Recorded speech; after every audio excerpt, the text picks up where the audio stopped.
только собралась, я имею в виду, что Komandamız yenicə yığılıb. Fikrimcə toplanış səmərəli keçdi. Uşaqlar işə çox ciddi yanaşdılar və tam gücü ilə məşq edirdilər. Bu da çox sevindiricidir. Amma vaxtımız az oldu. Çünki həmişə futbolçulara nəsə yeni bir şey göstərmək istəyirik. Bugün Mlades ilə oyundan əvvəl sonuncu yoxlama maçını keçirəcəyik. Bu qısa müddət ərzində məşqçilər korpusu maksimal dərəcədə işlədilər. Onlar hər şeyi tez qavrayırlar. Əlbəttə ki, həm müsbət, həm də çatışmayan aspektlər var. Ona görə də mənfi tərəfləri aradan götürmək üçün işləyirəm və çatışmayan tərəflər üzərində çalışırıq. Maksimin və Ruzinin perspektivi var. Onlar bunu başa düşürlər və həm məşqlərdə, həm də yoldaşlıq oyunlarında böyük həvəslə çalışırlar. Gündə 2 məşq keçiririk. Elə olur ki, 3 məşqimiz olur. Amma buna baxmayaraq, böyük həvəslə məşq edirlər. Əgər onlar qapıçı sirlərini anlayacaqlarsa, irəli gedə biləcəklər.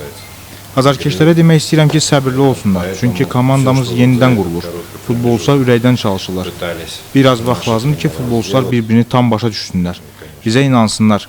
Bilirik ki, əsas nəticədir, amma istəyirik ki, hər oyunda bizə dəstək olsunlar. Çünki onlardan çox şey asılıdır. Əbəs yerə demirlər ki, fanatlar komandanın 12-ci oyuncusudur. Я понимаю, что результат всегда стоит во главе угла.